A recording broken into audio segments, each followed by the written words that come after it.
Tintil akvalim bir gün puç olsa daralan dünya yine nurlansa yaşlı güllerden ecilep yalvarma sen etmişin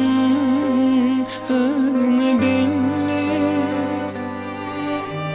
ömrümün gülü sevmeden beni menden geçipsin hiç halacım yok sanki pırsadım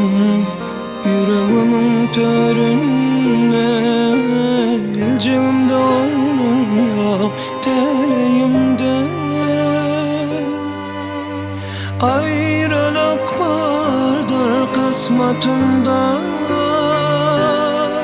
sana dönmek istemerim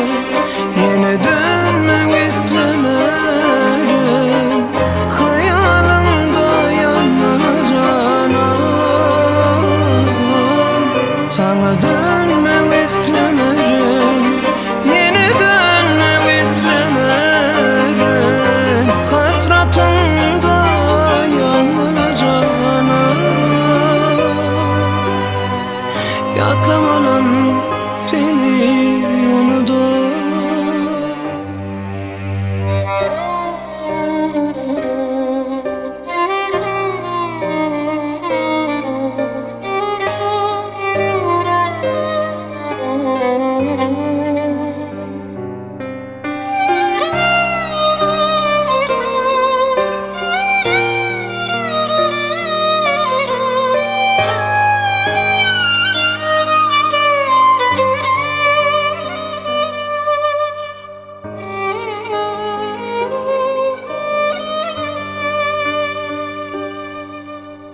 ömrümün gülü sevmedin beni menden geçipsin hiç halacım yok sanki pırsadım yüreğimin töründe elcimde onun yok teleğimde ayrılık vardır kısmetinde sana dönmek istemerim yine dönmek istemerim kıyarımda yanacağım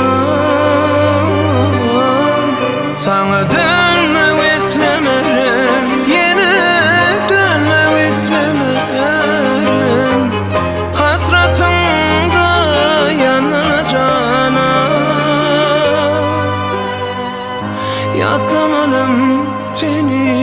unutur بذوابنا.com